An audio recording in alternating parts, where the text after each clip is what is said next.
Well, tonight, communities all around us are I'm here to still tell you, if you never without witnessed power 160 or better. more than 3 weeks after Hurricane Ida. The damage to the power grid left hundreds of thousands of families in the dark and the heat for many long days and nights. Now, in the aftermath of Ida, several local and state leaders say right now is the time to harden that grid. But as WDSU investigative reporter Emily Lane found out, that's not going to be cheap or easy.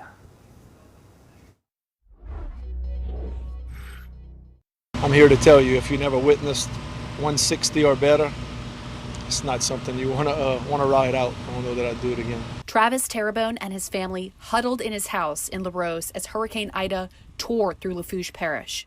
While the house was spared major damage, he's nearing a month without power. We got linemen here from every state, and they're working literally in the rain, daylight to dark, but there's not a power pole for 50 miles that didn't get snapped in half. Entergy's work to replace equipment after Ida comes less than a year after the company spent $2.1 billion to fix the grid from 2020 storms like Laura and Zeta. U.S. Senator Bill Cassidy says Louisiana must harden the grid.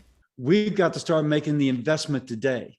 Cassidy says he supports President Joe Biden's infrastructure package, which has money to harden and diversify the grid, so power outages are limited and controlled. We would have poles and wires that are reinforced, less likely to be sliced by the wind, in certain places, perhaps undergrounded. Ali Zadie serves as Deputy National Climate Advisor to the White House.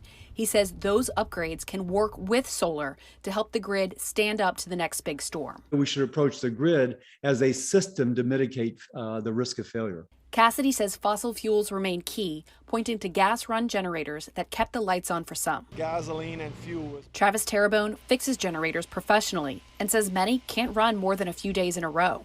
Even people that made the investment for a standby generator are now 2 weeks plus without power and having problems. Lawmakers at the state capitol this week asked Entergy about burying power lines. We have looked at studies before on what underground would cost. $59 billion.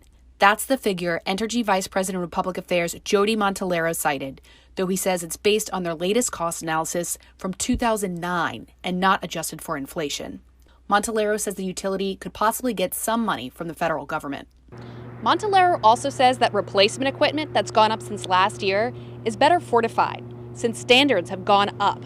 But that upgrade on its own wasn't enough to satisfy some state lawmakers. Even if you come back more fortified, but if the storms are also coming back stronger, then what are we really doing? Our home was what mattered. Terrebonne says he's humbled he has a roof over his head and generator power to cool his family. At least 10 deaths from Ida have been attributed to heat in the days after the storm. After a storm of this magnitude, I understand if people just want to go somewhere else to just take a break from hurricanes. For WDSU Investigates, I'm Emily Lane.